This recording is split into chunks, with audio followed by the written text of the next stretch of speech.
sweaty. How many people here have young people in your family? Put up your hand. How many people here have young people in your community? Put up your hand. How many people have young people in your heart? Put up your hand. We do this for many reasons, but how many people here are doing this for their kids? Put up your hand. And how many people here are here right now because you care for not only these young people here, but we just care for people in general. We just love, love, love the people around us. Come on, put up your hand. And let's hear from you.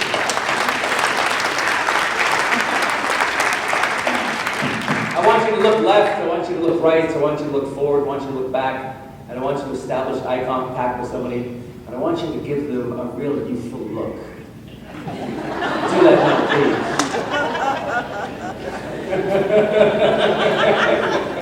I see it right there. Well done, sir.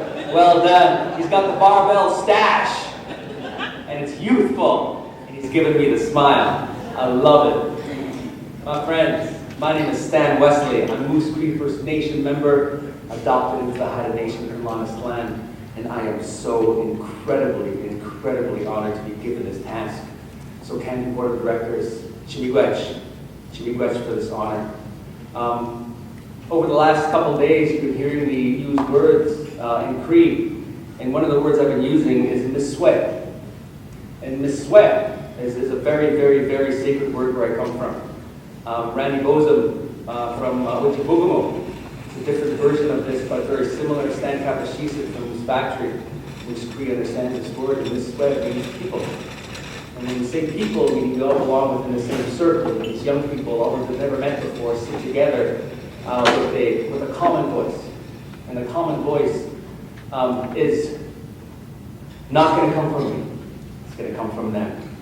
And when you sit and listen, and you feel the presentation, you will walk away inspired, and you'll walk away with new energy. And these young people, like I mentioned, will leave a little bit of a tool for us to take with us. And the tool and energy that they leave behind is going to help you. And I challenge you to figure out, what are you going to do with the energy that you get from this morning? And how are you going to implement it back home? Will you go home with renewed energy and renewed hope? Or will you go home with the same energy and with perhaps a little complacency of doing things the old way? One of the things I talked about yesterday with one of the delegates is I talked about, we've been saying for too long to our young people, we have to reach for the stars. We've been saying that for too long. And it's becoming cliche. It's absolutely becoming cliche for these young people when we tell them as adults, reach for the stars. And when we tell our young people, you're the leaders of the future, it is cliche. So what do they do when we tell them, reach for the stars? What do they do when we tell them, you're the leaders of the future? They roll their eyes and they look down. And we lose a little credibility as adults. So what do we do? One of the things that I like to do is I never say reach for the stars. But what I like to think is perhaps another way of saying it, perhaps. But if we want something substantial, if we want to make substantive change within our communities, within our homes, and within the nation, we have to find a way to reach into everyone's hearts. And once we're able to reach deep inside someone's heart, then change will happen. So we're reaching the wrong way, perhaps, and we reach for the stars. We're reaching the opposite direction, perhaps, that we all know where we need to go, but we can't forget who's around you. Can't forget our friends, our family. But we can't forget about the allies in the room and our friends that make that exclusiveness, the sweat, so sacred that we all belong together.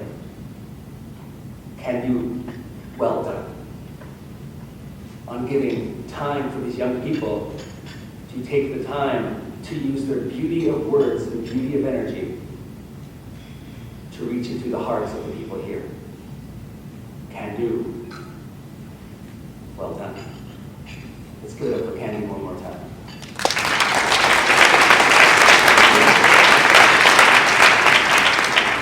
So since 2005, Candy's been doing this type of shindig, and I hate to be on that committee.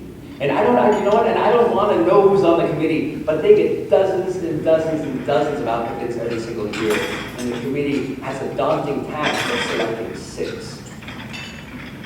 And sitting in front of you right now, just waiting for me to shut up, are 6 of the best and brightest anywhere in the country. They roll their eyes when you hear adults say this too. But we say this sometimes as adults. We say, "Oh, you remind me when I was your age." But reading the bios, sensing the energy, talking with them last night, they don't remind me of me. And there's something that is not familiar about the kind of energy that they have. Let's face it, adults. Let's face it. Let's come to grips. We live in a different time. Our time was very different than their time. I'm 41. Many of you are older than me.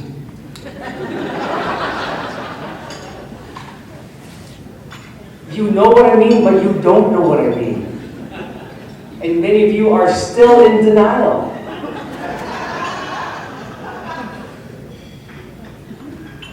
But when I say that they don't remind me of me, I'm saying that these young people have gifts that we didn't have.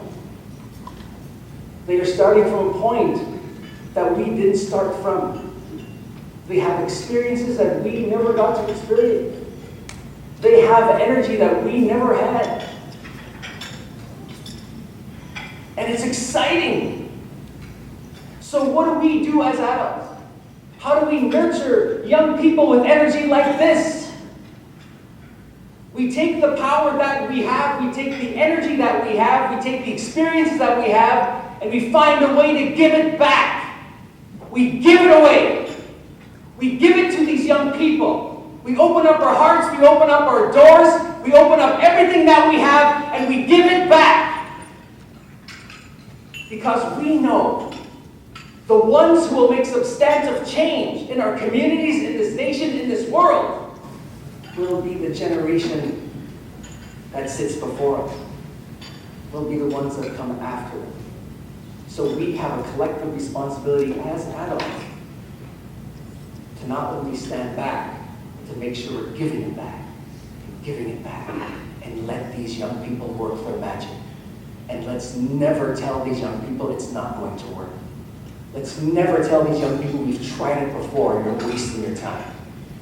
And as long as a young person takes a chance and takes a risk and honestly tries, let's give them a round of applause, regardless what happens.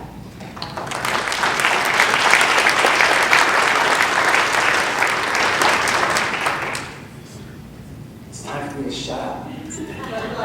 Who wants to hear you panelists, huh? Who wants to hear it? Who wants to